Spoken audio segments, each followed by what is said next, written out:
गटातल्या वादानंतर गणपतीची मूर्ती घेऊन हिंदू संघटना आंदोलनात। कर्नाटकातील मंड्या जिल्ह्यातला प्रकार। गणपतीची मूर्ती जप्त करून पोलीस व्हॅनमध्ये ठेवल्यानं नवा वाद। भाषणावेळी भुजबळांची हनुमान चालिसाचा आवाज कमी करण्याची विनंती। नाशिकच्या विंचूरमध्ये भाषणादरम्यान प्रकार। आवाजामुळे भाषण कसं करणार, भुजबळांचा सवाल। लाठीमारानंतर जरांगे घटनास्थळाहून निघून गेले, पण रोहित पवार आणि टोपेंनी जरांगेंना उपोषणस्थळी पुन्हा बसवलं। भुजबळांचा आरोप, तर पवार ठाकरे उपोषणस्थळी आल्यानं फक्त जरांगेंची बाजू समोर आल्याचाही आरोप।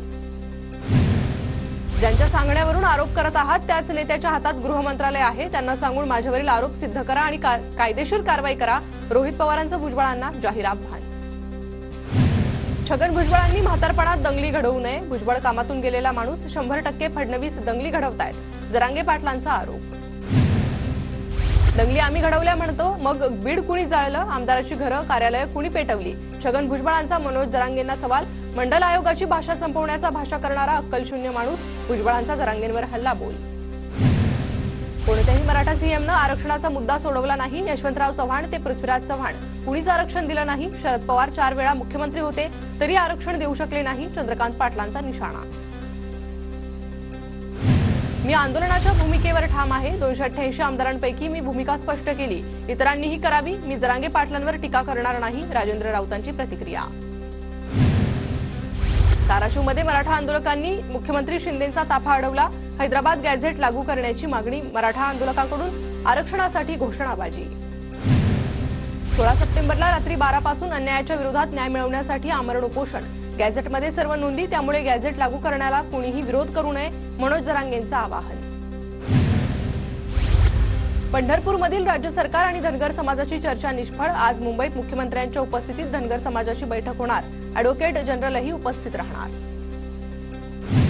पंढरपुरातील धनगर समाजाच्या उपोषणकर्त्यांची गोपीचंद पडळकरांनी भेट घेतली। धनगर आरक्षणाबाबत पुनर्विचार याचिका दाखल करण्यासंदर्भात विचार सुरू, पडळकरांची माहिती। अमरावतीच्या मोर्शीत शेतकऱ्यांचं तहसील कार्यालयात आंदोलन। कापूस दरवाढ, पीक विमा आणि कर्जमुक्तीसाठी सरकारविरोधात घोषणाबाजी करत ठिय्या। बेळगावात कन्नड वेदिकेच्या कार्यकर्त्यांनी शरद पवारांचा फोटो फाडला। बेळगाव रेल्वे स्थानक परिसरातील बॅनर फाडण्याचा प्रकार। बॅनर फाडणाऱ्या कार्यकर्त्यांना पोलिसांकडून अटक। धुळे जिल्ह्यातील शिंदखेडा तालुक्यात शरद पवारांचा आज शेतकरी मेळावा। पवारांच्या मेळाव्याकडे संपूर्ण राज्याचं लक्ष। उपमुख्यमंत्री अजित पवार आज बारामती दौऱ्यावर, विविध विकास कामांची पाहणी करणार। अजित पवारांच्या उपस्थितीत जनता दरबाराचं आयोजन।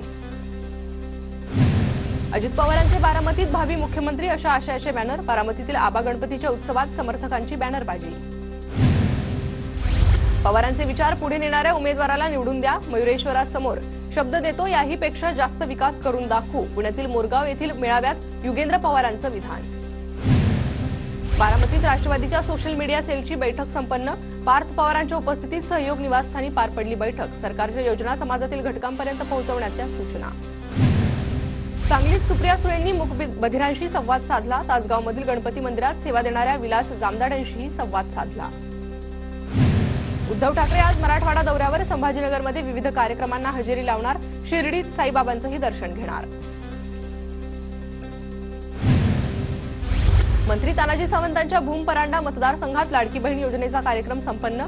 निमंत्रण पत्रिकेत नाव असूनही अजितदादांनी कार्यक्रमाला जाणं टाळलं। सावंतांच्या वक्तव्यानंतर दादा गटात तीव्र नाराजीची चर्चा। जामनेरमध्ये मंत्री महाजनांच्या चिखलमय रस्त्यावरून दुचाकीवरून प्रवास करतानाचा व्हिडिओ व्हायरल। महाजनांच्याच मतदारसंघात रस्ता नसणं ही शर्मेची बाब, अंबादास दानवेंची टीका। तर एका डबक्याच्या विषयावरून विकास जोडला जात नाही, महाजनांचं प्रत्युत्तर। उमेदवारांची यादी जाहीर करायला उशीर केला की लोकसभेसारखी अडचण होते। भाजप मोठा पक्ष आहे, त्यामुळे त्यांना तडजोड करावी लागणार। जेपी नड्डा तिढा सोडवत आहेत, महायुती होईल, संजय शिरसाट यांचं वक्तव्य। विधानसभेच्या पार्श्वभूमीवर काँग्रेसचं महाराष्ट्रात विशेष लक्ष।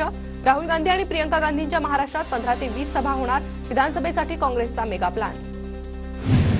पुण्यातील डॉक्टर बाबासाहेब आंबेडकर वसतिगृहाला अमित ठाकरेंची भेट। अमित ठाकरेंनी विद्यार्थ्यांसोबत चर्चा केली, समस्या मार्गी लावण्याबाबत सूचना। काजीखेडला 6 मुलींवर अत्याचार झाला, पण पालकमंत्र्यांनी भेट दिली नाही। पालकमंत्री गेले कुठे, त्यांना लाज वाटायला हवी। पालकमंत्री विखे पाटलांवर नितीन देशमुख चांगलेच संतापले। हिंगोलीत पूर्णा सहकारी साखर कारखान्याच्या सर्वसाधारण सभेत गोंधळ। राजू नवघरे आणि जयप्रकाश दांडेगावकरांच्या कार्यकर्त्यांची घोषणाबाजी। विधानसभेच्या आधीच हिंगोलीत गुरु शिष्यामध्ये राजकारण तापलं। चंद्रपूरच्या तहसील कार्यालयावर शेतकऱ्यांच्या प्रश्नांसाठी जनविकास सेनेचा मोर्चा, पाटबंधारे आणि आसोला मेंढा प्रकल्प कार्यालयाच्या अधिकाऱ्यांनी मोर्चेकरांना आश्वासन दिलं. वर्धाच्या देवळीमध्ये युवा संघर्ष मोर्चाच्या नेतृत्वात शेकडो शेतकऱ्यांचं ठिय्या आंदोलन, गारपीटग्रस्त सर्व शेतकऱ्यांना मदत करण्याची मागणी. सांगलीच्या इस्लामपूरमध्ये भव्य निषेध जनाक्रोश मोर्चा, दलितांवर होणाऱ्या अत्याचाराविरोधात नागरिक एकवटले. जळगावात काँग्रेस भवनासमोर भाजप विरोधात निदर्शने, राहुल गांधींना जीवे मारण्याची धमकी देणाऱ्या भाजपचे माजी आमदार तरविंदर सिंह मारवा यांच्या निषेधार्थ जोरदार घोषणाबाजी करत निदर्शनं. जळगावात राष्ट्रीय अनुसूचित जनजाती आयोग अध्यक्ष अंतरसिंह आर्या यांना भाजप अनुसूचित जाती मोर्चा सेलतर्फे निवेदन, जमात प्रमाणपत्राच्या मागणीसह विविध मागण्यांचं निवेदन सुपूर्द. धुळे जिल्ह्यातील महाविद्यालयीन प्रवेश प्रकरणातील विद्यार्थ्यांची लूट थांबवा, अन्यथा शिवसेना स्टाईलमध्ये आंदोलन करू, ठाकरे गटाच्या युवा सेनेचा इशारा. शहादा तळोदा मतदारसंघात भाजपचे प्रदेश उपाध्यक्ष राजेंद्र गावित यांच्याकडून मोर्चे बांधणीला सुरुवात, विधानसभा निवडणुकीसाठी इच्छुक असल्यानं चर्चांना उधाण. साक्री तालुक्यातील लाठीपाडा धरणाचं आरक्षित पाणी धुळे तालुक्याला मिळणार, तापी पाटबंधारे विकास महामंडळाच्या बैठकीत निर्णय. नंदुरबारच्या शहादा शहरातील राम गणेश मंडळाच्या वतीनं सामूहिक गणरायाची आरती, गणरायाला महाप्रसादात 56 भोग, तर शेकडो गणेश भक्त महाआरतीला उपस्थित. धुळ्यात जनावरांसाठी शेतकऱ्यांकडून ऊसाच्या पिकाची लागवड, संभाव्य चारा टंचाईची समस्या लक्षात घेता शेतकऱ्यांकडून ऊस लागवड. जळगावात अतिवृष्टीमुळे मोठ्या प्रमाणावर शेतकऱ्यांचं नुकसान, ई पीक पाहणी नोंदणीतही अडचणी, शेतकऱ्यांकडून ई पीक पाहणी नोंदणीची मुदत वाढवण्याची मागणी. धुळ्याच्या हजारे कॉलनीतील साऊंड सिस्टीम चोरी प्रकरणी दोघांना अटक, पश्चिम देवपूर पोलिसांची कारवाई. कोल्हापुरात गणेश विसर्जन मिरवणुकीत अश्लील नृत्य करणाऱ्यांवर गुन्हा दाखल, महिलेसह मंडळाच्या कार्यकर्त्यांवर गुन्हा, करवीर पोलीस ठाण्यात 16 जणांवर गुन्हा दाखल. मुंबईत बँक चोरी करणाऱ्या सराईत चोरट्याला अटक, 21 लाखांचे सोन्याचे दागिने जप्त, आझाद मैदान पोलिसांची कारवाई. मुंबई गोवा महामार्गावर वाहतूक कोंडी, चाकरमान्यांच्या परतीच्या प्रवासाला वाहतूक कोंडीचं विघ्न, रायगडच्या माणगाव आणि इंदापूरमध्ये वाहनांच्या लांबच लांब रांगा. गडचिरोलीच्या अहेरीतील लगाम गावाजवळ एसटी बंद पडली, भर उन्हात प्रवाशांना चिमुकल्यांना घेऊन उभं राहण्याची वेळ, भंगार बसेसचा प्रवाशांना फटका.